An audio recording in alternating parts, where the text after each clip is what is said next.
Dear Dhamma friends, we have come to the Kalalgoda English medium retreat. So today is a one-day retreat actually. So now we hope to start the question and answer session. We'll start with the written questions.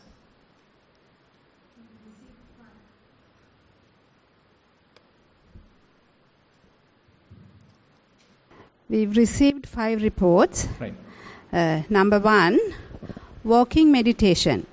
Stood on the path, started walking, walked 2 to 3 times to adjust the body. When walking on the sand path, felt the roughness. Walking on the tile, felt the smoothness as well as some areas were cold. When keeping one foot, the entire body's weight holds on that foot and letting go the other foot forward. When both the feet on the ground, the body doesn't move after walking for some time. There's like a current started coming up from the feet. It come up until the hip area. Kept watching it and later body felt so light and it just pushed forward. Walking happened without any control. Walked for about 45 to 50 minutes. Mindful sitting. After walking, sat on a cushion. Observed the body. The entire body was so light and relaxed. Felt the breath moving up and down. Thoughts came. Heard the background sounds. Whenever entangled in a thought and realized the body, the sounds of the surroundings heard very clearly. It happened 2 to 3 times. While watching the breath, suddenly realized that there's no boundary as such of it, as well as the body. The body is there. The breath is happening, but only the awareness of everything. Once the sanyas started popping up, as in front of a mirror, they just come and disappear. It was very peaceful. Kind advice, Swamin Mahansa, for further development. May the Triple Gem bless you and all the yogis. Much merit, sir. May I know who has written the question? Yes, okay. So you are Chankami, right? Right, good. Okay, I just want to, okay, fine. I just want to see, how long practice and is a known one, then I can have some idea about the history of the practice. Now I can actually directly give you the answer. So basically when we are coming to the meditation after some time, so we reach this kind of a state where no much events happening and mind relaxes. And whenever thoughts are arising, so we can simply notice them and let them go. So mind remains calm, quiet and peaceful without any kind of defilements. So that is how slowly it's growing. Now it's how long are you able to maintain this kind of a state? How long are you able to maintain?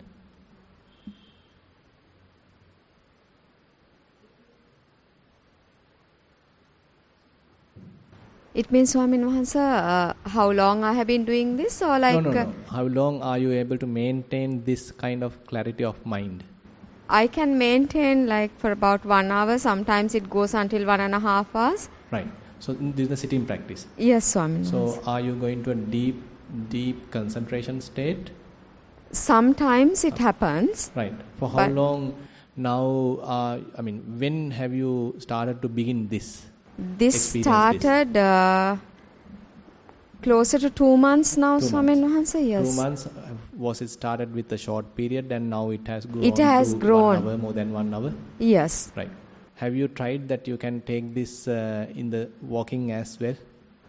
Walking also sometimes it happens, and during my day-to-day activities also, Swamin Mahansa, I can just watch, it happens so many times when I do my yoga. Right. Just after yoga, it happens, Swamin Mahansa. So now when I go to Savasana and all, it automatically happens to me. Right. So that should be. So basically, this is the very much the home nature of the mind, where there are no disturbances, mind is relaxed, and you have kind of a just relaxed awareness, effortless mindfulness. So this is the nature of the mind. So this is what Buddha mentioned, pabassaramidam bhikkave chittam. So the mind originally has this very peaceful nature. but due to our latent tendencies and due to various defilements, so we get disturbed. So Buddha's teaching help us to reach back to this home nature or the original nature, and now you need to see why I can't maintain it.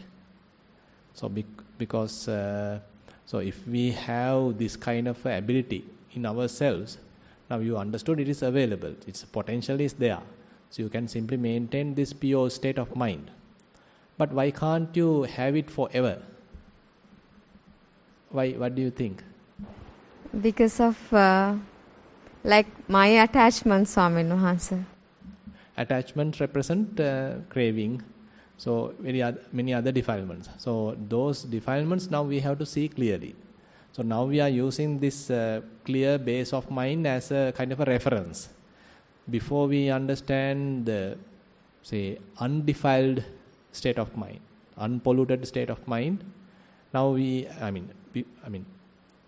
before we understand a polluted state of mind, we need to have some kind of a reference to an unpolluted state of mind, kind of a very pure, calm, peaceful, undiluted, unattached kind of a state of mind. Now you found that. So this is the kind of very relaxed. We didn't even thought this kind of a simplicity. Utterly simple. Utter simplicity is there. So no boundaries or no any bonds, no attachments. So it's a kind of a just awareness, pure awareness. Now while being there, allow mind to play a little. Don't just stay in a concentrated state now. So therefore you can reduce your sitting for a while now. Say if you can spend 1 hour, more than enough. So don't go more than that. And slowly even reduce that. And improve walking.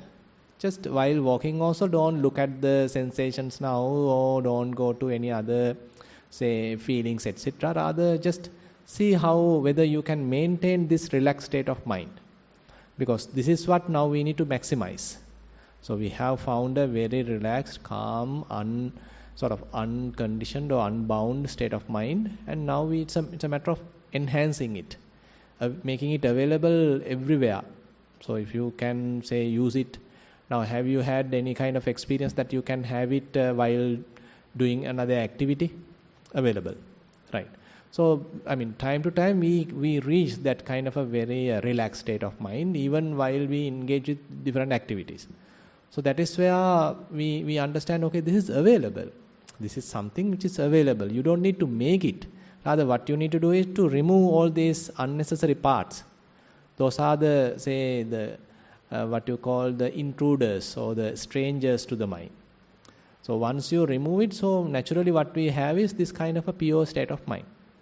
Now you are using it as a reference to recognize various defilements and allow defilements to come, and you simply watch them without promoting them and without getting deluded by them, and allow them to go. Now the progress happens with that, not by just resting on that in a kind of a deep concentrated state. Rather allow the concentrated state to break through the defilements if they are present, and allow the mind to play a little. So, and then you can understand, okay, still certain tendencies are available in the mind. Maybe the restlessness available, maybe the, say, jealousy available, attractions available, craving available, attachments available, as you said, anger available, lust available, many things may be available, and let them pop up, let them come to the surface of the mind, and you are clearly noticing them, and you are not being deluded by them, and you are not telling them this is mine, I am a bad person, or this and that, no need. So you are watching them. This is a kind of a habitual tendency available in the mind. Now it's a matter of recognizing it and let it go. More and more, so you are maintaining a mind very relaxed and unattached, and there is no any kind of a boundary. Kind of it's a pervaded kind of a awareness, natural awareness. Try to maintain that as much as possible now. Yeah, I can. I have understood that I have so much jealousy, Swami Nohansa, that I have understood, and sometimes like I see like my craving for food and all. That yeah, is you the have become fat, yes. Good that you understood it. Right. So actually it's a matter of understanding. So we have, all of us have different shortcomings. So we have to really well grounded. We have to be really humble to understand our own shortcomings. So now this state of mind, which is more relaxed and pure, help us to understand those defilements. So I mean, we honestly have to understand those defilements. So actually Buddha may not come and point out, okay, you have this, remove it. No, we have to recognize them. Now in order to recognize our own defilements, how much humility, how much humbleness has to be available with us, no? I mean, otherwise we simply point out another person, he is the wrong person. I mean, because of him I am suffering, because of him I am being jealous, or whatever it is. Rather than finding our own shortcoming, we may find fault with another person. But now here we have to be really humble, well-grounded, understand our own shortcomings. The shortcomings available in the mind, taken from long time actually. Not even within this life, I mean, it has come from many years. So we have to clearly recognize those shortcomings, and rather than feeding them now, strengthening them, let them go. So therefore Buddha very beautifully mentioned, Lobo bhikkave na kayena pahatabbo na vachaya panyaya disva pahatabba. Then doso bhikkave na kayena pahatabbo na vachaya panya disva pahatabba. Moho bhikkave na kayena pahatabbo na vachaya panyaya disva pahatabba. So Buddha mentioned in one sutta called Kaya Sutta, there are amongst this lobha, greed, then dosa, hatred, delusion. So these cannot simply remove by, you say you are cutting a fingernail and removing. You can't do like that. Or you can't simply using the words and remove them. But you have to look at through wisdom, how they are available in the mind, how they are coming to the surface. Panyaya disva, again and again you have to look at them, then pahatabba, let it go, allow them to go, not without feeding them. Now keep the mind free from proliferation. So, I mean, proliferation is the culprit which is more contributing to the growth of these defilements. Because suppose we get a jealousy. So when jealousy arises, we are adding, we are constructing on top of that to many other different ways, and we promote it. So that is how so far we were doing. Now we recognize jealousy as jealousy, and we are not constructing on top of it. And so the jealousy may come and go. So jealousy is not a permanent thing. It is not mine. It is due to various reasons jealousy may arise, and you are looking at it objectively, not feeding it, so it may come and you are watching it and it will fade away. So likewise we have to do. Okay,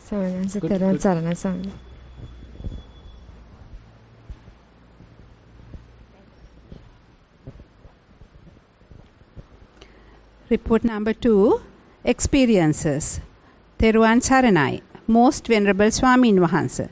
Thanks to Swamin Wahansa, I got clear answers and clarifications before COVID period, so I was able to continue my practice. Now, can maintain sati up to some extent during day-to-day work, but not when I am talking to somebody.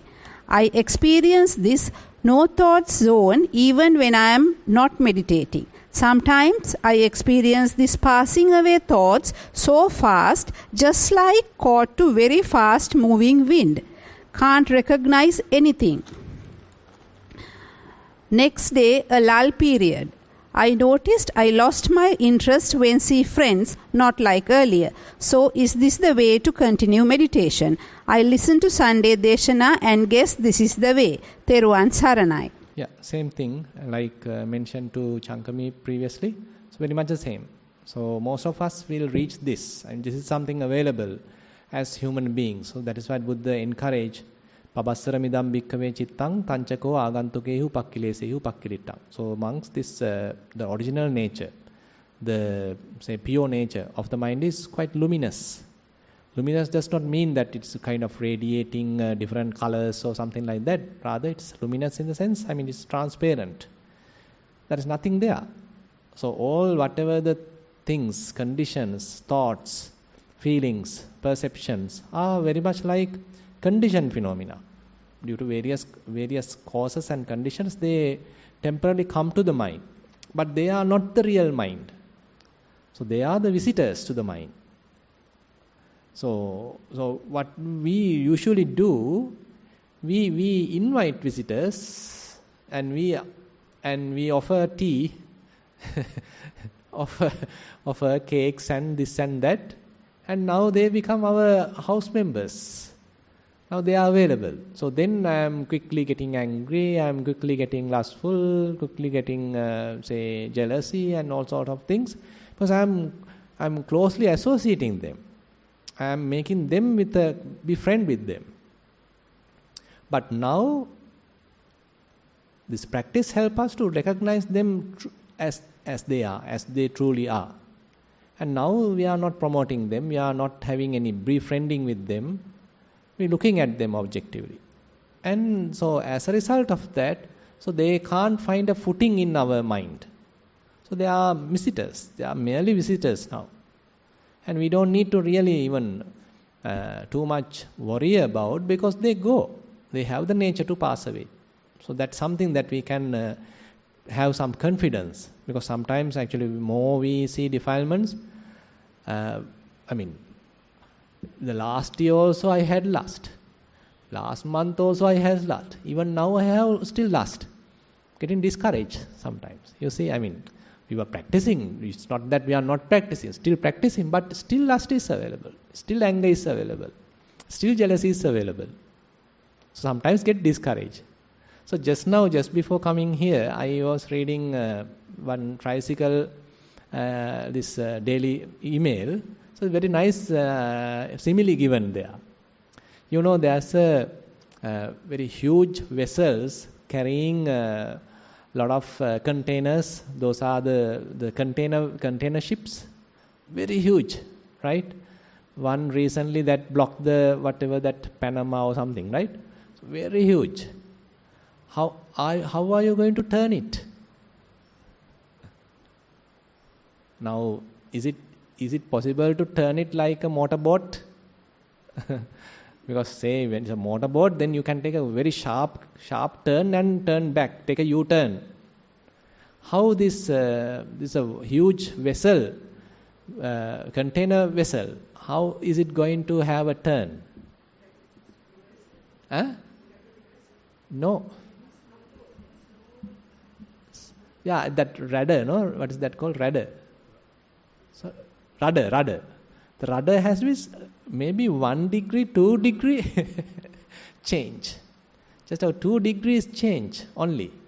That change slowly on the long run taking a very long U-turn. Ultimately one day, it may not take a day even, by the way, but very slight change. With that slight change, it will slowly take the U-turn, and maybe after some time, 180 degrees change. Same thing here. So the contribution that we are making by simply watching the defilement to arise and watching it objectively, not promoting it, not getting deluded by it, allowing it to slowly fade away, that 2 degree contribution that we are doing, ultimately helping to slowly remove these defilements. So therefore it is utterly slow. Vasijata Sutra. So that's the simile that Buddha is giving. So available in Vasijata Sutta. The simile is using a axe handle of an axe.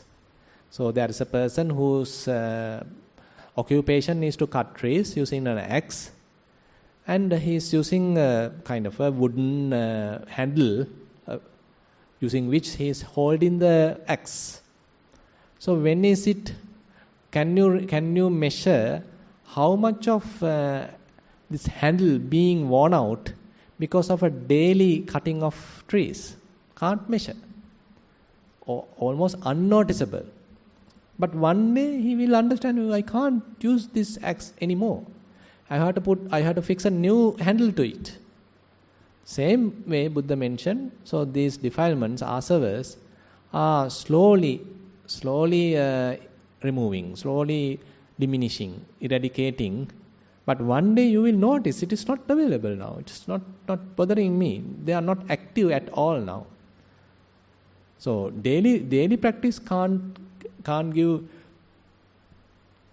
any kind of a considerable measurement telling, okay, because of today's practice I have reduced this much. You can't measure like that. But because of the continuous practice, Buddha mentioned, it is reducing. You will notice it. You will really understand it is not available now. And Venerable Ananda mentioned very beautifully, it is very much like a person who is not available, who doesn't have a hand, a limb. Does he need to always remember that I don't have a limb, I don't have a limb? No, right? I mean, when he wants, he can simply see. I mean, either you look at it, not available. So that much clarity is available. Venerable Ananda is mentioning. So when defilements or when the asavas are not available, you have that much of clarity. You can see, I mean, how a kind of a vast difference. I mean, during the reducing period, you can't even notice the amount what we have daily reduced. But once it has completely uprooted, very much evident like the hand is cut off. Even to that level, it is quite evident. So therefore, we have to have some trust in the Buddha's teaching and his disciples, having some confidence that I am in the correct path. One day this will remove. Maybe you can have some comparative understanding, okay, before 6 months, how much anger I was experiencing. Before 6 months, how much lustful I was. How much impulsive I was reacting to various situations. How is the situation now? Am I in a better position now? Do I have less lust, or do I have less anger, less jealousy? So likewise, comparatively, maybe 6 months is a considerable period of time. You can do a kind of a rough comparative analysis and see, yes, there's a slight removal, yes. With that, how to grow? With that, how to continue? Yeah. Report number 3. Most Venerable Bhante, first of all, let me pay my respect and gratitude to you for commencing the Kalalgoda retreats. I am explaining my experiences prior to COVID, during COVID, and present. Before COVID, beginning, middle, and end. Before COVID, watching the breath. I used to do 2 sittings in morning and night. During the day, a short session in the afternoon. I used to sit for 1 hour or more and be in the no thought, calm, blank state for some time, and at times, if a thought arises, was watching it knowingly that it is a thought. During COVID and at present, can do only 1 sitting in the morning for about half an hour to 45 minutes. When I watch the breath, it gets slowly settles, but from the beginning, continuous thoughts are distracting me, which I have to remind myself that now I am here sitting and watching the breath. When I realize that I am on a thought process, I come back to breath. Like this entire sitting, breath settles in, I go to thoughts and get caught in it and realize I am thinking and coming back to breath. However, during this time, I feel my stomach movements rising and falling very well, though I practice breath meditation. My body is calm and no feelings of the body during the entire session. Please guide me as I feel that I have fallen into a cycle that rotates on thoughts. All these are day-to-day thoughts and not past or future. May you gain wisdom, good health, and courage to achieve all your Dhamma desires. Yeah. I mean, if you know that thoughts are as thoughts, say those are, say, mundane, daily routine related thoughts, so that is also a good thing, because you are not really deluded by them. You are not thinking that those are mine and this I am. But rather you know these are thoughts and they are telling me this and that, you do this, you do that, you do this, you do that. Some daily activities are available in the diary, diary of your mind. I'm telling you. But if you can recognize them as thought, so that is also good understanding. So typically what happens is we are driven by these thoughts. So we don't even understand them as thoughts. Rather, we are pulled by them, we are being slave to them, and we are driven by them. But now if you can look at them as thoughts, and if you understand, okay, certain things are not necessary. Okay, this activity no need, another activity no need. Okay, this maybe. So likewise, if you can do some selection, then you are not considering each thought as something that you are compulsory to act as you are responsible. Then actually you get a kind of an insight.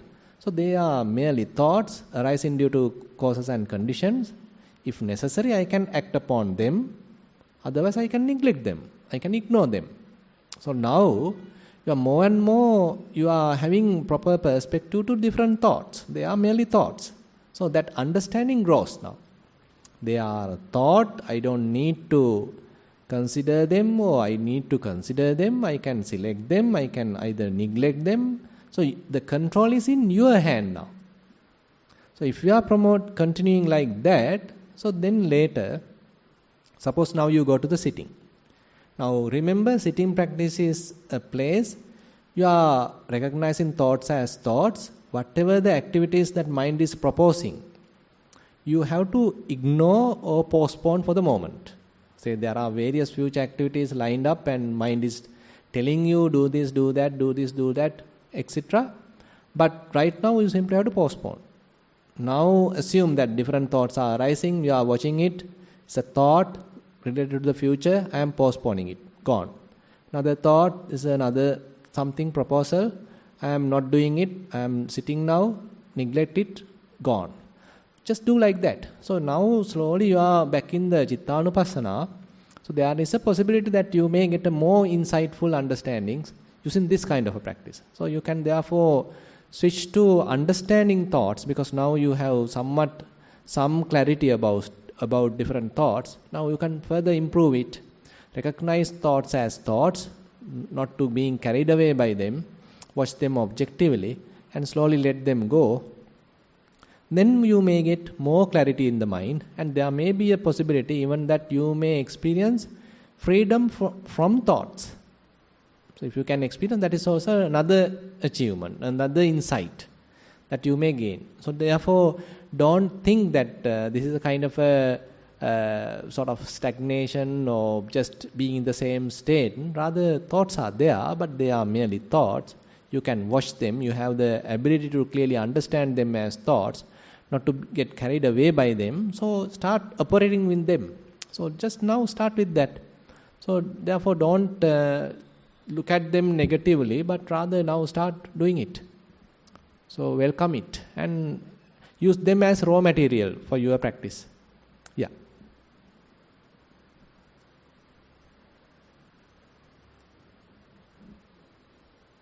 Question number 4, Venerable Bhante. Could you kindly briefly explain Nama-rupa Paricheda Jnanaya, Pacchaya Parigraha Jnanaya? Theruvan Saranai. Okay. Nama-rupa Paricheda Jnana. Now, it's a very early stage of Vipassana, where say you can distinguish instead as a person, instead as me, mine. So you are able to distinguish. There are certain materialistic process or materialistic aspects, and there's another kind of cognitive or understanding or mental type of aspects. That's it. So how are you going to do it? Suppose in very simple terms, assume that you are doing walking meditation. Now while doing walking, at the beginning you do left, right. So those are not the very primitive level. I mean, you are simply trying to establish mindfulness, because mind has so many distractions. So you are trying to remove those distractions and try to concentrate. And assume that you are reaching a state, now you don't need left, right. You don't need lifting, moving. Now you can maintain a very quiet mind, but you can recognize different sensations. Now roughness, hardness, softness, smoothness, heaviness, lightness, coolness, heat. So these are very primitive rupa, material, mahabhuta rupa, what we call as element characteristics. And how are you knowing them? Who is the one knowing these qualities? Who recognize this roughness? Who recognize this heat? Who recognize this heaviness or lightness? What is that? That is the nama, that is the mental process. So you have some materialistic matter basically. So those are the matter, the characteristics of matter.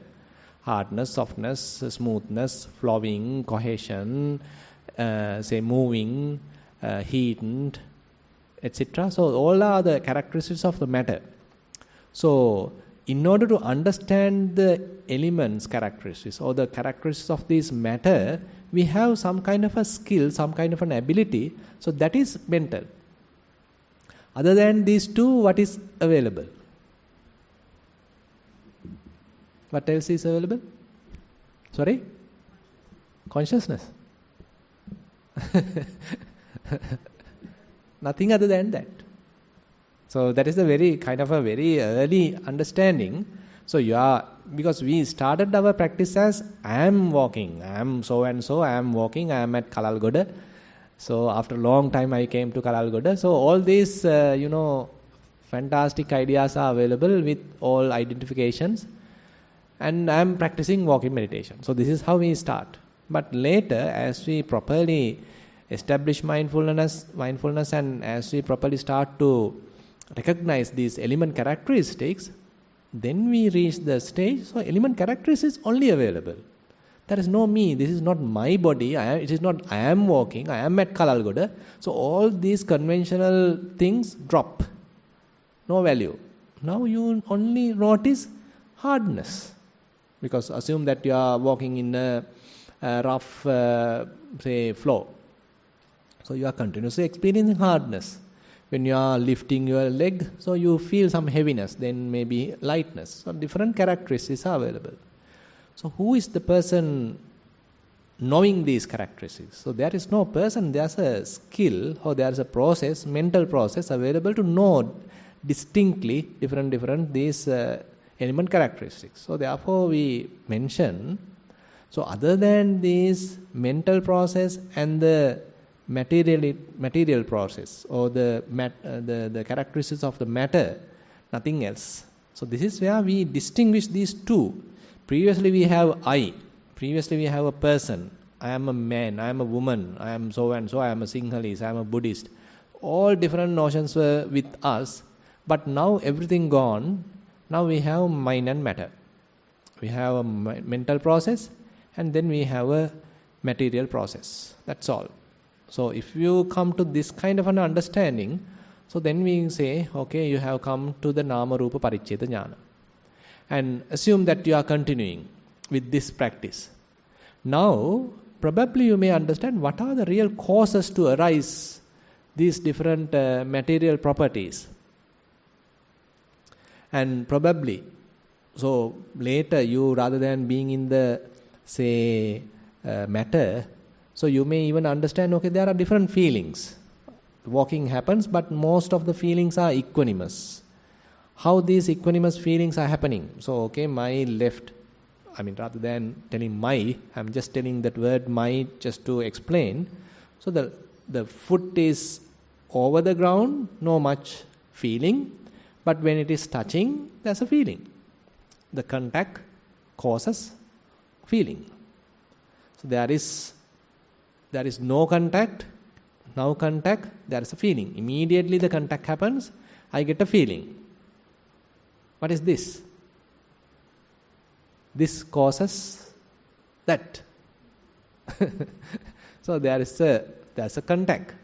Contact causes feeling. Contact causes feeling. Vedana pacca, passa pacca vedana.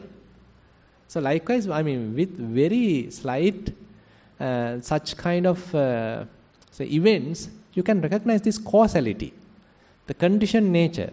So all these cognition, all these different feelings and perceptions or different thoughts have different causes underneath. So if we are able to understand those causes, then we say, okay, this is not someone has created. Feeling is not something that someone has created. It is not a godly creation. But rather, when the contact happens, the feeling happens. The contact happens, then the feeling happens. If you suppose now this is feeling little, say, hot.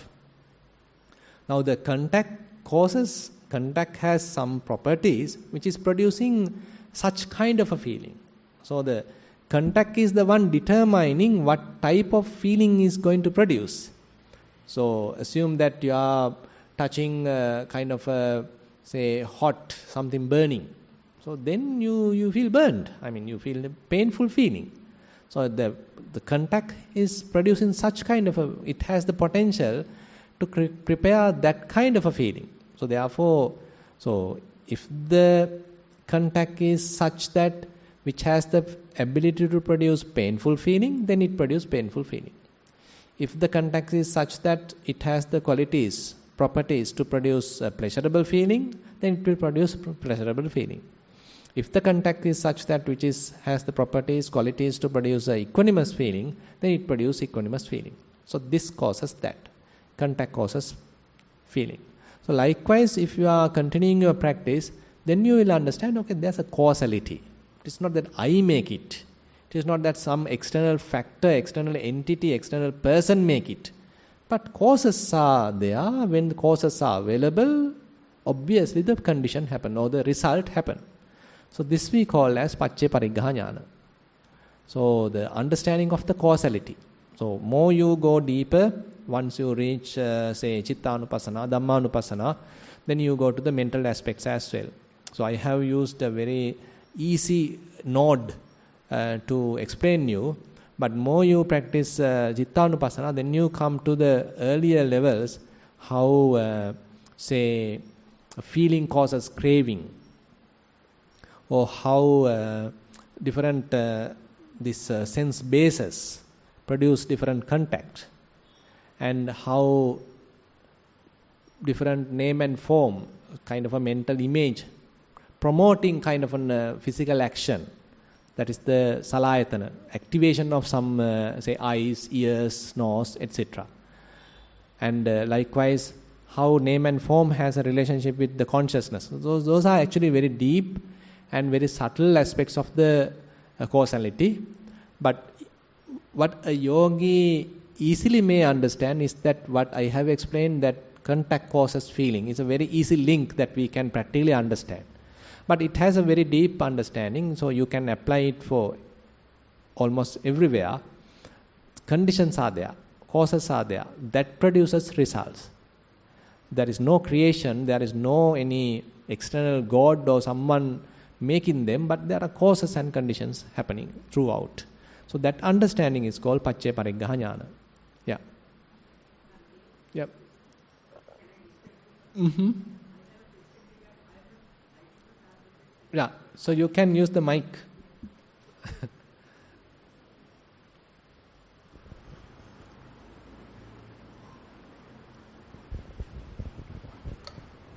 Bhante, sorry to have disturbed you, but this is in...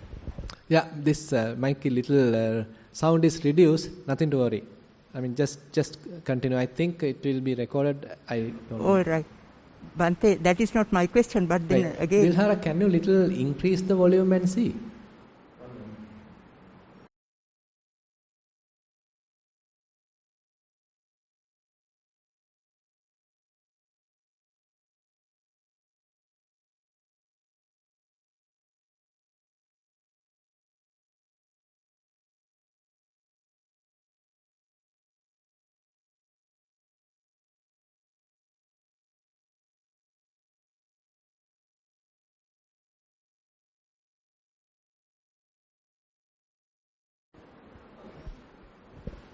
Now I suppose see, it's... Yeah.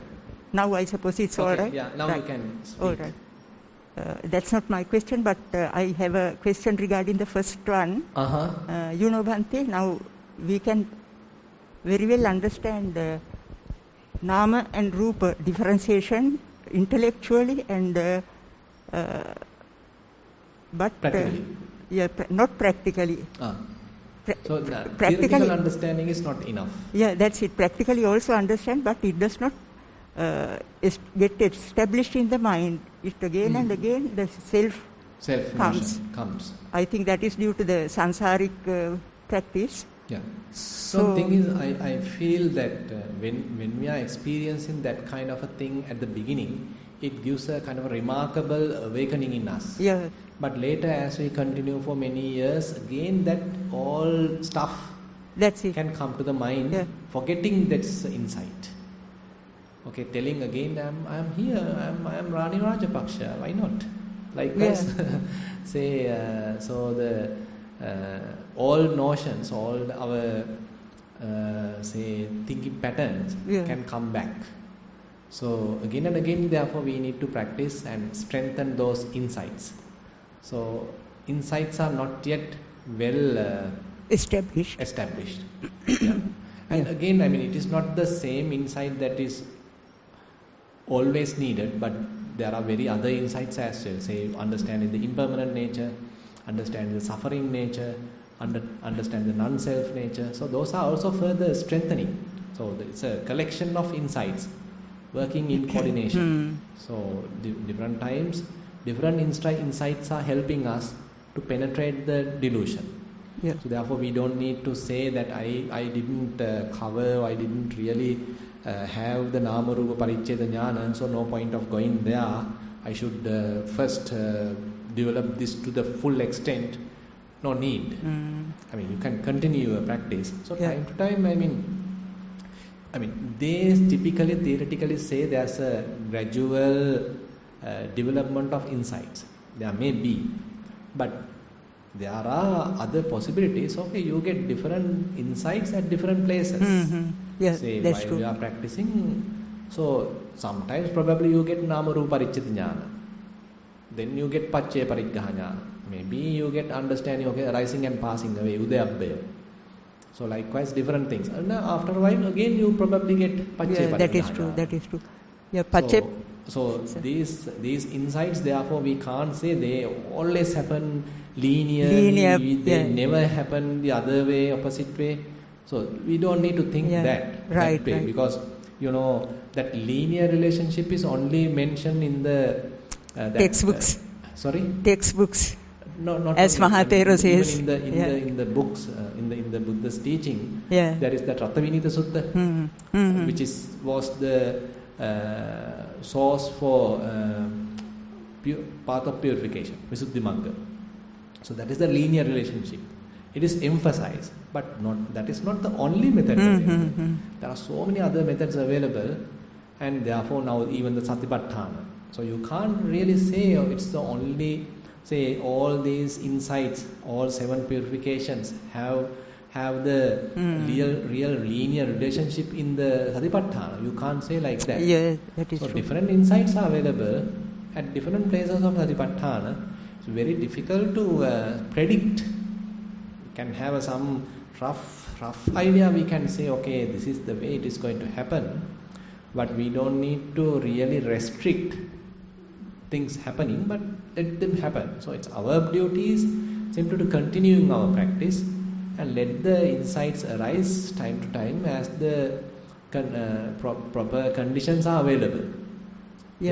What you explain is quite interesting, Bhante, because I specifically asked about Namarupa Paricheda because I could understand and comprehend easier the second combination, that is Paccaya Pariggaha. It is easier to understand and get established. Now, when you come to the suttas, Namarupa Paricheda is not mentioned. All right. So it is something absurd actually has happened. You know, during the Buddha's time, there is during his early 20 years, no talk about Sotapanna, no talk about Sakadagami, no talk about Anagami, but all are well attuned to attain Arhatship. Directly. Okay, so later when after 20 years, then other group come into the sasana, so they are, we can say, previous part we can say the more cream-like. But there's a beautiful term for that, Nyaya Padaparama. And what's the previous one? Uggaditanya. Yeah. So the earlier candidates very much like Uggaditanya. Yeah. So it's with a very short discourse, so they achieve it to the best arahantship. Then later the other group requires certain amount of clarification. Those are the Vipassana. Yeah. Then the other group, Neya. So they require more practice, more explanation, and even not the arahantship, maybe lower stages. So then Buddha explained, okay, there's something called anagami available, something called the once return available, something called sotapanna available, saddhanusari, dhammanusari. So likewise, more lower stages are available. And earlier suttas only talk about arahantship. Not even the insight knowledge, very much about the insight knowledge. When it comes to other suttas, okay, they talk about Nibbida Jnana, Udayabbe Jnana, Pacce Pariggaha also talk as Dhammattiti Jnana. I see. So, likewise. But, so that is the Buddha's time. Now later, say after 100 years, now other some more details start to appear. That with say 9 insight knowledges, 10 insight knowledges, then say 16 insight knowledges. So that is more recently, very much like recent in the sense with the Visuddhimagga, they start to talk 16 insight knowledges. That is where the Pacce Pariggaha, the Namarupa Parichita Jnana is available. Comes in. So therefore, we need to understand on the other way, human beings' mind is becoming more and more complex. So complex mind requires more complicated theories and this and that. So they are not really practicing, they want to analyze. They want to have all different thoughts, different logics, and they are putting it into the very beautiful tables and analyzing and comparing and this and that. I have this 52, I have this 89, I have this 181. So all tables. Intellectual studies. Intellectual studies are there, but less practice. But the Buddha's time is more. They are more interested about the practice. Therefore, less information in a way, less analysis, but more cream-like. They quickly want to get enlightened. Like Parayana Magga? Yeah, exactly. Yeah. So therefore, so it's a kind of a decline of the human nature. Yeah, that is true. Even though we consider as a kind of an improvement, it's really the decline actually. So people are getting more defiled, our mind getting more complicated. So we are interested more in the intellectual understanding rather than internalizing the teachings. So therefore it is going to more and more complicated theories.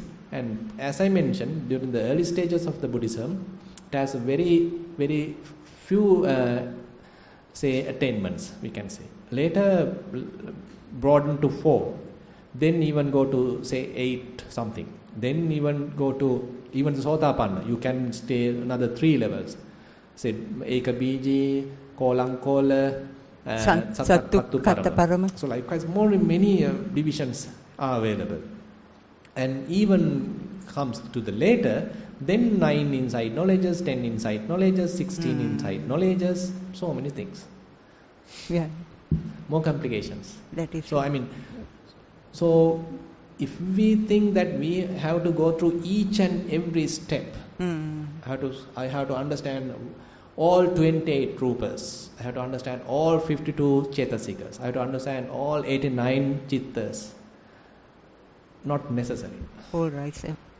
Because Buddha very clearly mentioned to Malunkyaputta that when there are things, suppose there are forms, if you haven't seen a particular form and you are currently not seeing a particular form and you have no desire to look at that particular form and you are not getting a chance to look at that particular form, is there a possibility of arising a defilement because of that form? Can't. Yeah, that is true. That's the point. So therefore, sometimes people get misunderstand that I have to know everything. So Abhidhamma explains so many explanations, so many divisions, so many detail. I should know everything. So that is against the say Malunkyaputta Sutta, that very clearly mentioned by this Mahasi Sayadaw in his book Vipassana Nayapakarana, he pointed out this point in the what Buddha explained to Malunkyaputta, that you don't need to worry about the things that you haven't experienced and you are not going to experience, you are not wishing to experience. So it's a matter of doing in the present moment. So what you experience right now, so you might have experienced in the past something, probably you might be reminding it right now, then it's a present experience, it becomes a present experience. So therefore we can drill down everything to the present experience. So that is why in the Bhaddekaratta Sutta Buddha explained, Atitan nanvagamiya nappatikanke anagatang yadatitam pahinantang appattancha anantam paccuppannancaya dhammang tata tata vipassati. So don't worry about the past, it has gone. Don't think too much about the future, it hasn't come. Now paccuppannancaya dhammang tata tata vipassati. Now the present phenomena arising due to causes at this very moment, tatta tatta vipassana. Then and there you have to do the reflection, you have to do the contemplation, you have to see them clearly through your vipassana, through your practice. So that is the emphasis, that is the cream. So if we are able to do that properly, then we don't need to worry about too much detail available in this and that books. How many books are available today? That's true. My goodness. Unbelievable. So if you think that I have to know all these theories, I have to go to this and that and all this, can never get at least understand it. You will never be in the samsara. Yeah, every time. Forever. And again we are holding all that set of books where Buddha asked us to use it at a raft. Now we are carrying them on our head. That's the point. So therefore Buddha, even if we learn them, we need to understand, okay, I have to throw them. In order to throw it, I am learning. Yeah, that's true. What a kind of a Dhamma Buddha is explaining now. Who is the teacher telling, my Dhamma is for you to use as a raft. Don't hold it, don't carry it. Once you are going to the other shore, just throw it away. It's just a tool. Just a tool to understand the reality, and once you get the benefit, just throw it. Yeah, Bhante, that's why the other day I told you that if Buddhism can be given in a nutshell, it should be appamada. Appamada, letting go. Yeah. Can tell many things. Yeah. Yeah. Interesting.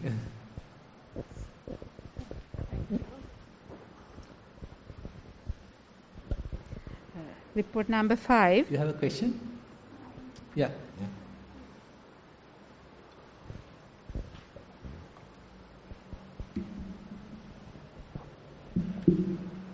Theruvan Saranai Swamin Wahanse.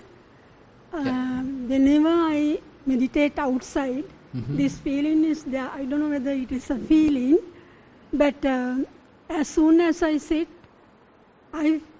I get that emptiness is there, and it's always moving away from, but there's no me actually. I don't exist. No me, but emptiness is moving away. But I don't exist there. I'm not there actually. Yes, you can't be there. Yeah. So where are you now? That time I don't know why. Actually, I felt it was very calm sensation, you know. So after some time, at once it disappears. After some time? I come to realize that I am there and the emptiness, I can't find it. So that what I can't understand is whenever I do that meditation, this happens. Yes, it has to. If you are going properly with the Vipassana practice, so this is something that we have to experience. So actually what we have is a mind-made I. It's a created I. It's a fabricated I. It's something that we have created using different, useless stuff. So, but with the practice you remove them, and once you remove them, there is no I, but awareness is available. That's all. Yeah. But still, I am making I am Venerable Chandaratana. So that is where the ignorance is very deeply rooted. I mean, Yeah. even though time to time we get some insight, there is no I am, just awareness is there. So that's a very temporary freedom. Temporary, yeah. So therefore, even now, there's a very beautiful sutta called Khemaka Sutta. That Venerable Khemaka is an anagami, non-returner. Even he very humbly mentioned, even though I have no notion of I to different, say, aggregates, I don't identify Rupa Khanda as I. I don't identify feeling Khanda, the feelings, as I. I don't identify perceptions as I. I don't identify mental formation, sanskara, as I. I don't understand the consciousness, vijnana, as I. But still I have a notion of I. Yeah. It comes, it disappears, but at once I see realize how deeply rooted these things. Yeah. So therefore, I mean, that's why further we have to continue the practice. Time to time, it is good that we understand, okay, there is no I, just a kind of a very beautiful awareness is available. That's good. Yeah. But when I making happens, so we have to carefully recognize it and remove it. Yeah. When kind of idea of mind happens, then we have to understand it, remove it.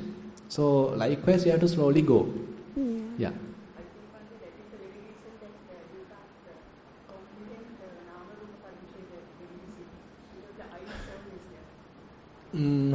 Yeah, we can say so. Actually, Namarupa Paricheda is not the point. I feel that Ditti Visuddhi, so the kind of a wrong view in the sense the Sakkaya Ditti, or even the latter, even more subtle, is the Asmimana. So kind of an I is available, I making is available, mind making is available, kind of comparing with another person, mana is available. So those are very subtle defilements, deeply rooted and using for eons, and therefore, I mean, those are very subtle, and we have to carefully understand them, not to get deluded by them, and have to remove them. Remove in the sense, let them go. So likewise, we have to continue our practice for a long time. Then only we can say, okay, to some extent, there is less I-making. Say very, very much like, suppose a person who is not into the practice, say he is making I for many instants per day. Now suppose a politician. Now he has a very egotistic idea. Okay, I have to win, I have to be the person, I have to say show off my colors, and I am the one did this, so my plaque is there, I am the one opened the road, this and that. So every time want to highlight himself. So I-making. Many I-makings. So that is how people want. So they want to highlight as a person. I am a special person, not a single person. I am a VIP. So we always want to be a special person, not a typical human being. That is not enough. So I want to be a special person. So this is I-making. So now when we are continuing the practice, so this I-making become less. Yes. So assume that previously you did it per day, assume 100 times, you strongly created a self, created a person. Now maybe you are doing it 70 times. Later maybe doing 50 times, maybe doing 30 times. So likewise, even though you are doing it 30 times, it may be even diluted, not a very strong I-making. So likewise, it is happening very slowly with less I-making and weaker I-making, not strong I-making. So likewise, it is happening. And actually, likewise, we have to look at how we ignorantly promoting how different activities that we already did are trying to promote I. Yeah. Now suppose you did something good in the past. Say you help another person, you gave a dana to someone, and you conduct a retreat, whatever it is. You gave a nice sermon. So now I'm going back to Nissarana. You did very nice. Everyone was really happy from my answer. So that is I-making. So because of something good that we did, later mind is trying to make a person. So that I have to understand, otherwise I am getting deluded. I think, okay, there's a Venerable Chandaratana coming to Kalalgoda, making a nice sermon, impressing everyone, making a self, making a person, going after reputation.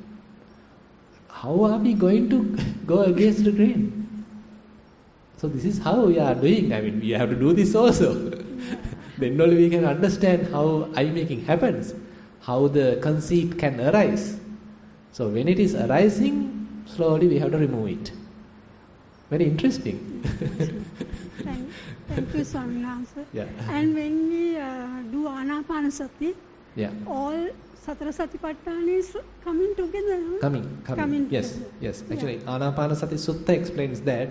So you can practice Anapanasati in a way to contribute to each and every Satipatthana. Yeah. Yes. Okay, thank you so much, Swaminatha.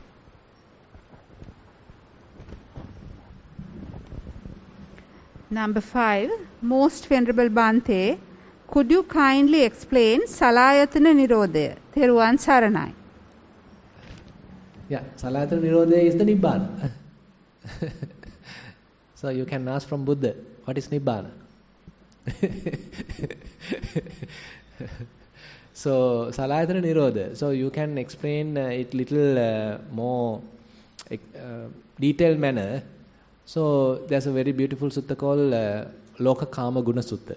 So there Buddha explained to other monks, when eye ceases and the Rupa Sanya, the different signs of form fades away, then there is a kind of a base, kind of a sense base. When your ear ceases and the sounds, the signs of the sound fade away, there's a beginning or the reference to a sense base. When nose ceases and the smells or the signs of the smells, Gandha Sanya fades away, then there's a kind of base arising. So likewise he is explaining all different sense faculties, they start to cease. Cease senses in the sense that they are not doing their, the longer activities. Now typically when we see through eyes, we are constructing on top of it. Say when I look at him, so he's a person, he's a male and this and that, and I am doing a lot of thinking, I can do. So eye ceases in the sense, just seeing, that's it. So the further activities, constructions, fabrication, storytelling, no more. Just seeing. So the more activities related to the eye has gone, only maybe even the scene is there. So the different signs I am taking to the mind. Say now when I am looking at him, I can take a figure of him. I can take an image of him. And even when my eyes are closed, I can create that image in my mind. So this is how we are remembering, no? So all those signs, all those memories, gone, faded away. So likewise, Buddha explains to all 6 faculties. So no signs available and all the sense bases have ceased. Now what is available?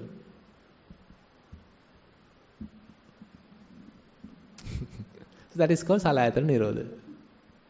What is available is the Salayatana Nirodha, where the activities, fabrications, constructions that we do with respect to these different sense bases have stopped doing their activities, and all the images, signs, perceptions attributed or connected to those sense faculties all have gone, all faded away. Now you have a very clear mind in the sense, have to have, because no signs, no. So everything has gone, everything clear, very much like a blank. What you have now, Salayatana Nirodha.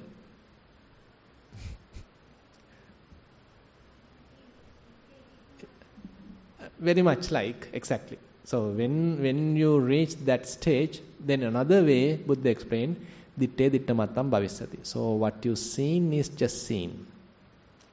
What you hear is just hearing. What you smell what you taste, what you experience through the body, that's it. And what you cognize through the mind, just the cognition, that's all. No more. Not going to another step, not going to another construction. Then Buddha say, you are not there. You are not in the form. You are not in the I, not in between. Very beautiful teaching. How different he is explaining it. And what you have is, that is the end of suffering. And Buddha says to Venerable Bahia. Yeah, very much the same thing. Very much the same thing. Yeah. Is it what we experienced during that no zone period? We have to say so. Okay. But temporarily. I mean, yes. You can say, the complete Salayatana Nirodha, we can say the complete eradication of Raga, Dosa, Moha. Okay. But currently what we experience is temporary absence of Raga, Dosa, Moha. Okay. Temporary absence.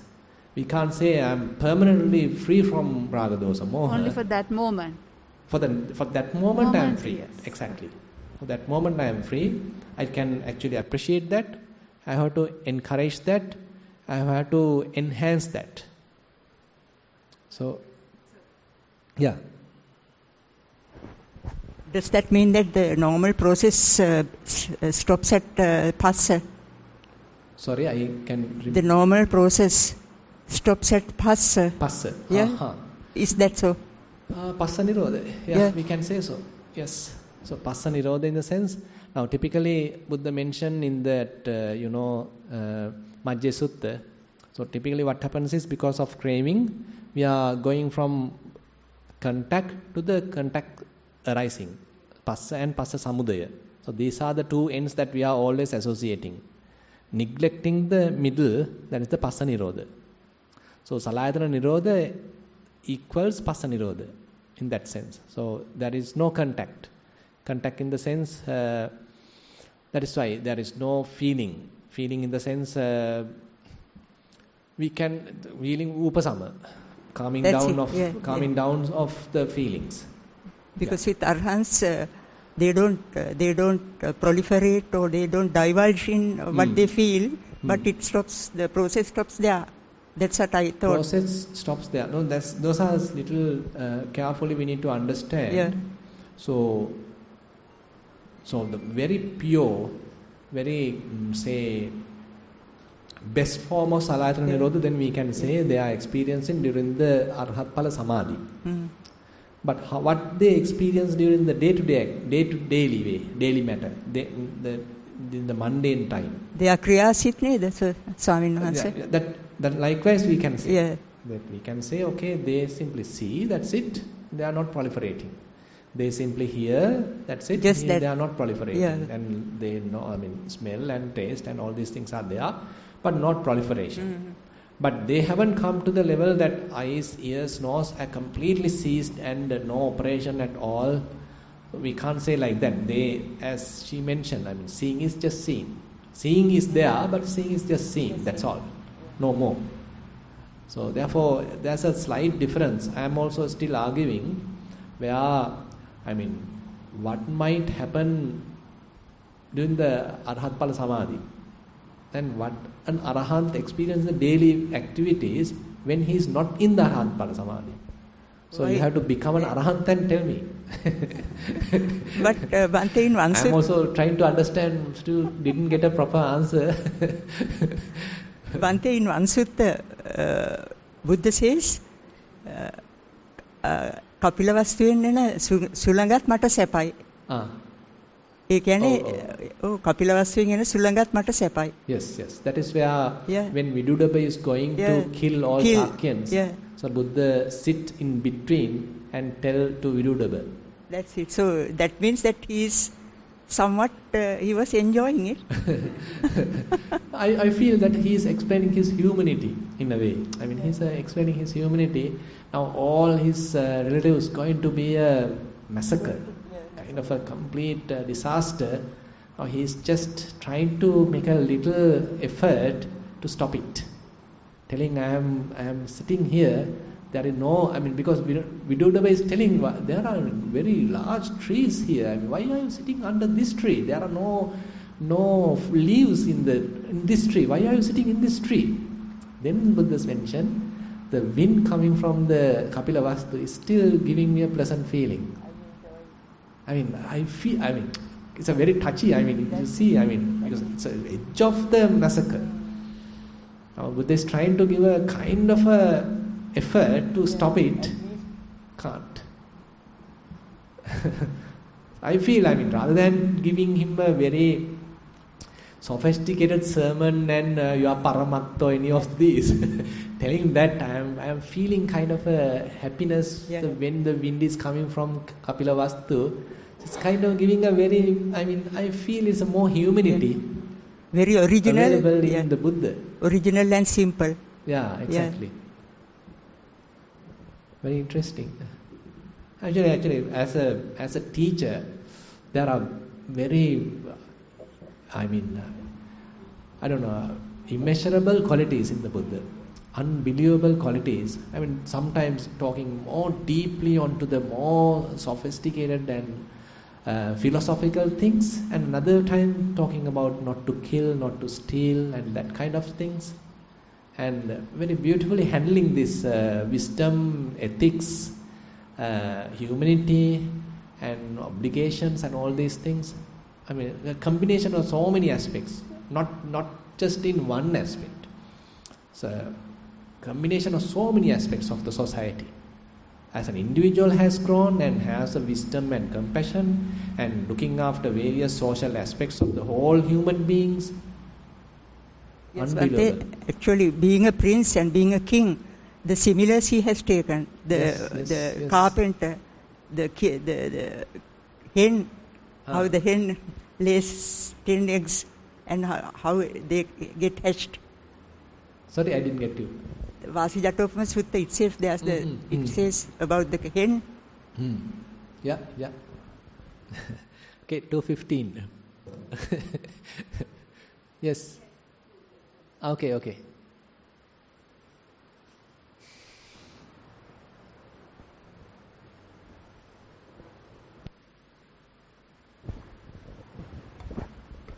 Bhante, am I audible? Yeah. Bhante, my question is more of a generic question. What are your thoughts on integrating meditation to our daily lives when we are doing our modern day-to-day living? I didn't get the question. Can you talk louder a little? Am I audible now? Yes. Okay. My question is more of a generic one. What are your thoughts on how we can integrate the daily meditation to our daily lifestyle? Because for those of us who are like really busy sometimes, we tend to do our meditation, like do a little and then stop, and do a little then stop.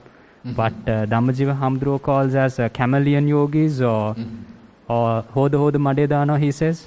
So my question is, how do we really integrate this so that neither the meditation nor the worldly tasks get lagged behind, so that we find the right balance in meditation and our worldly life? Because unlike for a monk, we find it, I don't know, personally for me, sometimes I find it a little bit difficult to make the proper balance. Yeah, what are your thoughts? Yeah, actually, interesting question. It's a challenging question. How are we able to maintain this balance? Actually, as a monk also has a little bit of same question. Now, don't think that I am always in a blissful state. No.